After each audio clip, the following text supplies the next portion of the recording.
Hello everyone, my name is Umesh Senswal. Guys, English के structures का, phrases का स्पोकन इंग्लिश में बहुत बड़ा रोल होता है। इसलिए हम अपनी वीडियोस में इस तरह के स्ट्रक्चर्स के, इस तरह के फ्रेजेस के बारे में बताते रहते हैं। इंग्लिश स्पीकिंग को फ्लुएंट बनाने के लिए वोकैबुलरी से ज़्यादा इस तरह के स्ट्रक्चर्स को, इस तरह के फ्रेजेस को सीखना चाहिए। मतलब अगर हम इंग्लिश स्पीकिंग की बात करें तो वोकैबुलरी या वर्ड मीनिंग को रटने में टाइम वेस्ट नहीं करना चाहिए, बल्कि इस तरह के स्ट्रक्चर्स को, फ्रेजेस को ज़्यादा सीखना चाहिए, इन पर ज़्यादा फोकस करना चाहिए।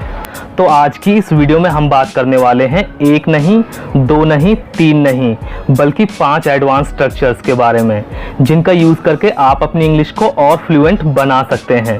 ये पांचों ही स्ट्रक्चर्स बहुत इंपॉर्टेंट हैं और इंग्लिश स्पीकिंग और राइटिंग दोनों में ही यूज़ किए जाते हैं। मैं आपसे रिक्वेस्ट करूंगा कि आप वीडियो को स्किप ना करें और एंड तक ज़रूर देखें, ताकि आप कोई भी इम्पॉर्टेंट पॉइंट मिस ना करें। तो चलिए स्टार्ट करते हैं और सीखते हैं इन पांचों स्ट्रक्चर्स के यूज़ को और बनाते हैं अपनी स्पोकन इंग्लिश को और ज़्यादा फ्लुएंट।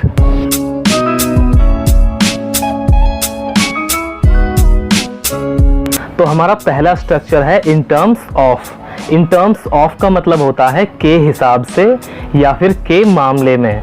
अपनी डेली लाइफ में हमें इस तरह के सेंटेंस बोलने होते हैं, जैसे कि खाने के मामले में वो होटल अच्छा नहीं है, क्वालिटी के हिसाब से ये वीडियो अच्छा नहीं है, लेकिन नॉलेज के हिसाब से ये वीडियो अच्छा है, घूमने के हिसाब से वो जगह ठीक है, लेकिन रुकने के हिसाब से बेकार है। तो इस तरह के सेंटेंसेस में हम इन टर्म्स ऑफ का यूज़ करते हैं। मतलब जब हम किसी चीज़ के पर्टिकुलर हिस्से की बात करते हैं तब हम इन टर्म्स ऑफ का यूज़ करते हैं। इसको यूज़ करने के रूल के लिए सबसे पहले हम लिखेंगे इन टर्म्स ऑफ और उसके बाद हम लिखेंगे नाउन, और अगर नाउन की जगह कोई वर्ब है तो वो वर्ब लिखी जाएगी। और ध्यान रहे कि वर्ब को आईएनजी के साथ लिखना है, जो कि जेरेंट कहलाता है। और उसके बाद हम लिखेंगे अपना सेंटेंस। सेंटेंस हमारा किसी भी टेंस में हो सकता है, ये डिपेंड करता है कि हमें क्या बोलना है। आइए इसको कुछ एग्जाम्पल से और अच्छी तरह से समझते हैं। खाने के मामले में ये होटल अच्छा नहीं है। In terms of food this hotel is not good.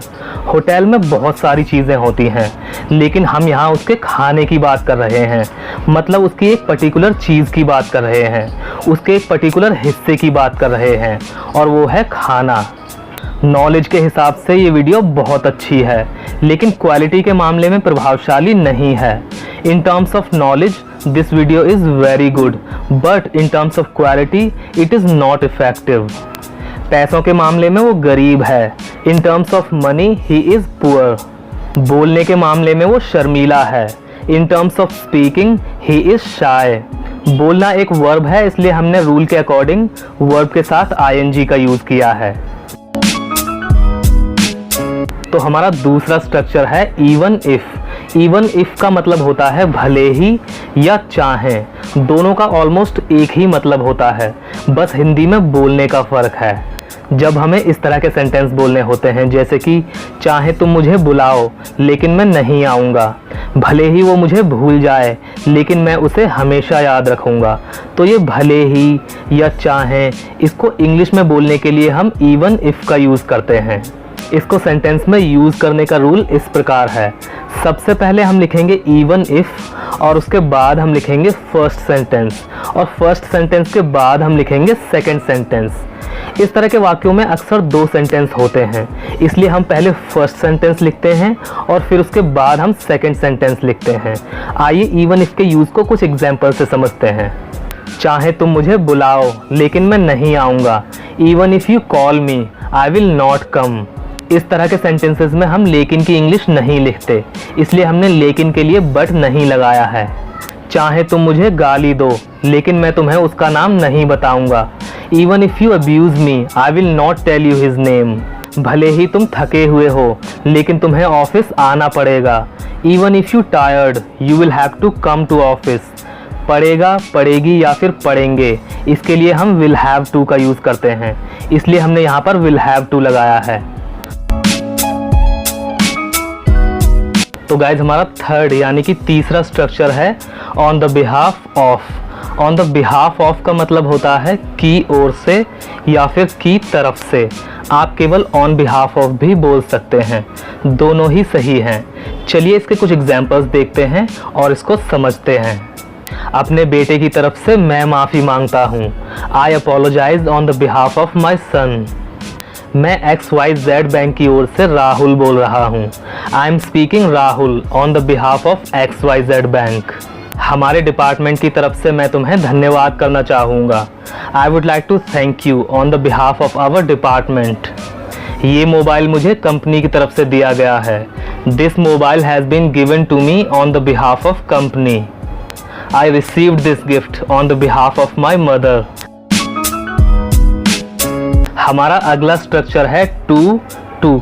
अपनी डे टू डे लाइफ में हमें इस तरह के सेंटेंस भी बोलने होते हैं, जैसे कि मैं इतना बीमार हूँ कि उठ नहीं सकता। वो इतना इंटेलिजेंट है कि उसे पढ़ाया नहीं जा सकता। वो इतनी क्यूट है कि उसे इग्नोर नहीं किया जा सकता। बैग इतना भारी है कि उठाया नहीं जा सकता। तो इस तरह के सेंटेंसेस में हम टू टू का यूज़ करते हैं। अगर इसके हिंदी में मतलब की बात की जाए तो हम कह सकते हैं इसका मतलब होता है इतना कि। आइए इसको यूज़ करने के रूल को समझते हैं। इसको यूज़ करने के रूल के लिए सबसे पहले हम लिखेंगे सब्जेक्ट, और सब्जेक्ट के बाद हम लिखेंगे हेल्पिंग वर्ब, और हेल्पिंग वर्ब के बाद हम लिखेंगे टू, डबल ओ वाला टू। गाइस ध्यान रखना है कि डबल ओ वाले टू को बोलते समय हमें थोड़ा लंबा खींचना होता है, मतलब स्ट्रेस के साथ बोलना होता है टू। और टू के बाद हम लिखेंगे एडजेक्टिव, और एडजेक्टिव के बाद हम लिखेंगे TO वाला टू, और उसके बाद हम लिखेंगे वर्ब की फर्स्ट फॉर्म, और लास्ट में हम लिखेंगे ऑब्जेक्ट। इसका रूल तो हो गया, अब इसके कुछ एग्जाम्पल्स देख लेते हैं। बैग इतना भारी है कि उठा नहीं सकते। The bag is too heavy to lift. हमें नहीं या सकते की इंग्लिश लिखने की कोई ज़रूरत नहीं होती, वो सब टू यानी कि डबल ओ वाले टू से अंडरस्टूड होता है। वो इतनी बूढ़ी है कि हेल्प के बिना नहीं जी सकती। She is too old to live without help. मैं इतना बिजी हूँ कि तुमसे बात नहीं कर सकता। I am too busy to talk to you. वो इतनी शर्मीली है कि स्टेज पर परफॉर्म नहीं कर सकती। She is too shy to perform on stage. अब इतना लेट है कि माफ़ी नहीं मांग सकते।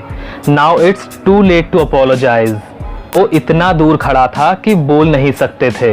ही was standing too far to speak.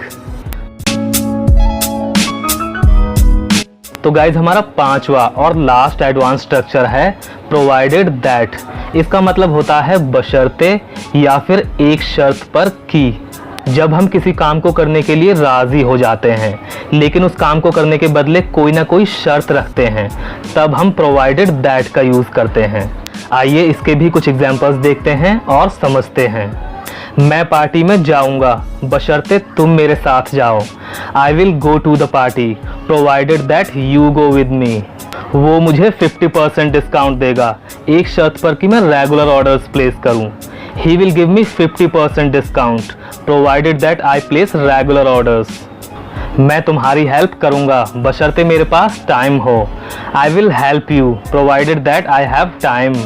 तुम एग्ज़ाम पास कर सकते हो एक शर्त पर कि तुम हार्ड वर्क करो। You can pass the exam provided that you work hard. तो गाइज आज की इस वीडियो में बस इतना ही। आई होप कि आपको वीडियो पसंद आया होगा और आपको इन सभी स्ट्रक्चर्स का यूज़ अच्छे से समझ में आया होगा। अगर आपको कुछ सीखने को मिला हो तो वीडियो को लाइक ज़रूर करें, कमेंट करें, और अगर आपने हमारे चैनल को सब्सक्राइब नहीं किया है तो सब्सक्राइब ज़रूर करें ताकि आप हमारी कोई भी वीडियो मिस ना करें। साथ ही साथ बेल आइकन को प्रेस करना ना भूलें ताकि नई नई वीडियोस के नोटिफिकेशन आपको मिलते रहें। अगर आपको अभी भी कोई डाउट हो तो आप कमेंट करके पूछ सकते हैं। तो मिलते हैं अगली वीडियो में एक नए लेसन के साथ। Till then take care.